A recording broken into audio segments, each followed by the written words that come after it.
Walk onto any modern job site, and you will hear the same complaints. The mandatory morning safety briefings take too long. The daily permit checklists feel like a bureaucratic exercise. The heavy, restrictive harnesses slow down the workflow. To a crew pushing a tight deadline, safety protocols often feel like a nuisance engineered by people sitting in comfortable offices. But before those checklists existed, the physical toll of construction was accepted as an inevitable cost of doing business. Prior to 1970, 14,000 workers died on the job in the United States every single year. That is a staggering human cost. Nearly 40 fatalities every single day absorbed entirely by the labor force.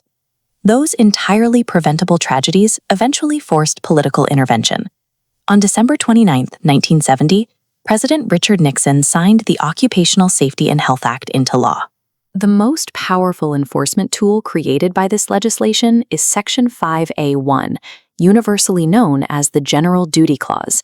It issues a very simple, non-negotiable mandate. Employers must provide a workplace free from recognized hazards that cause or are likely to cause death or serious harm. This clause carries massive legal and financial weight. When systemic failures allowed a vapor cloud to ignite on the BP Deepwater Horizon offshore rig, 11 workers were killed. The subsequent investigation exposed a deeply flawed corporate oversight system, and OSHA issued an $87 million fine to a single company.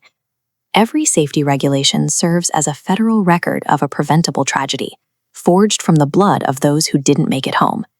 To understand exactly how these rules map onto physical reality, we have to look at the anatomy of a job site. We start below grade, in the dirt, where hazards are dictated by the earth itself. In May 2016, a 29-year-old construction worker named Dwayne Lancaster was installing a sewer pipe at a residential property in Oregon. He was working in an unprotected 15-foot gap between two shoring plates. The 10-foot trench collapsed suddenly, burying him alive in 6 feet of dirt. A trench cave-in is driven by physics. Hydrostatic pressure builds up within the unshored soil, forcing the vertical wall to seek a natural resting slope. When it gives way, it happens in a fraction of a second.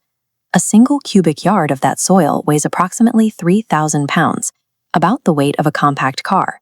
That immense weight dictates OSHA's strict trenching rules. Any excavation deeper than 5 feet requires an engineered protective system. Workers must slope the walls to remove the hydrostatic weight, use hydraulic shoring to press back against the earth, or install heavy trench shielding to mechanically intercept the force of a collapse. Further below grade, confined spaces present a different threat. OSHA incident logs are filled with reports of workers and their rescuers dying from invisible, odorless gases like argon and hydrogen sulfide in sewers. In many of these cases, the initial victim passes out, and a coworker descends to attempt a rescue, only to suffocate from the exact same invisible gas. Below-grade environments offer zero reaction time. You cannot physically brace against thousands of pounds of collapsing soil, and you cannot hold your breath against an odorless gas you don't know is there. Survival here requires engineered shoring and rigorous atmospheric testing before a worker ever steps foot in the hole. Ascending to ground level, the visual threats disappear, replaced by the invisible operational forces that power the site: combustible energy, microscopic dust, and electricity. Lockout and tagout procedures exist because of catastrophic oversights in energy control. During the commissioning of the Clean Energy Plant in Connecticut, workers purged natural gas lines without proper venting.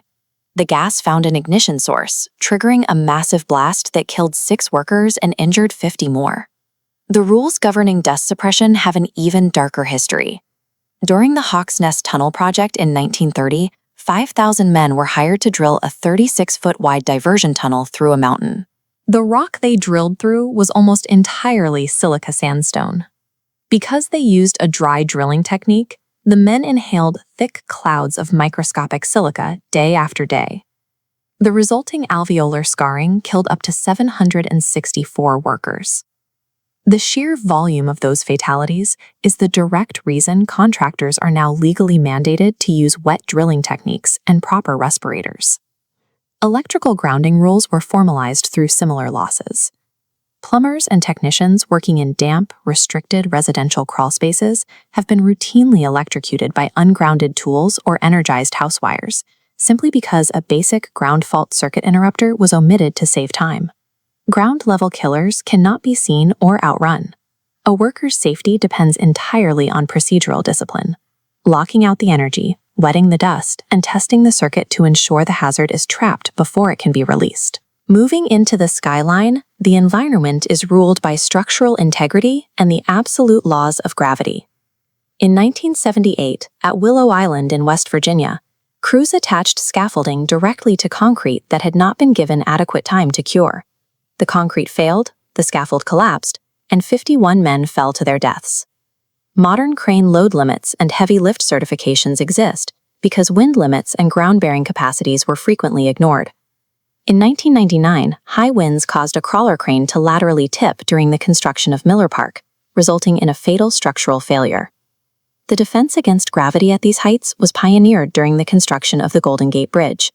Chief Engineer Joseph Strauss mandated the use of hard hats, modified from mining equipment, and spent an unheard-of $130,000 to suspend a massive safety net directly beneath the work area. 19 men fell into that net and survived, earning themselves the nickname the Halfway to Hell Club. But late in the project, a heavy scaffold section snapped, plummeted downward, and tore entirely through the net. 10 men died. The failure proved that safety systems demand strict engineering and multiple layers of redundancy. Today, that redundancy is personal fall protection equipment. The gear itself has evolved based on forensic evidence. Early workers wore rigid body belts tied to static ropes. If a worker fell, the violent shock of the sudden stop frequently caused severe internal injuries or snapped the spine. Modern full-body harnesses distribute that kinetic force across the pelvis and shoulders, while dynamic deceleration lanyards tear open to absorb the shock of the drop. At height, a human being cannot out-reflex gravity or a sudden structural failure. When everything else gives way, that harness is the final, non-negotiable physical barrier between a mistake and a fatality. Physical equipment and structural engineering can only protect a crew if the psychological culture of the site supports it. There is a constant friction on construction sites between the caution of a day-one apprentice and the complacency of a seasoned veteran. Seniority does not grant immunity to physics. 3,000 pounds of collapsing earth or a stray electrical current will kill a 30-year veteran just as efficiently as it kills a new hire. When veterans mock safety rules or skip a checklist to save 15 minutes of labor, it creates a normalization of deviance. The shortcut becomes the standard operating procedure for the entire crew. Over time, that erosion of discipline guarantees the exact type of systemic failures that end in a mass casualty disaster. Safety protocols represent a direct commitment to the lives of the crew. Don't let a shortcut turn into the next chapter of a safety manual. Don't be the reason a new rule is written. If you found this breakdown helpful, share it with your crew. For more deep dives into the science and history of staying safe on the job, subscribe to HSEstudy here on YouTube.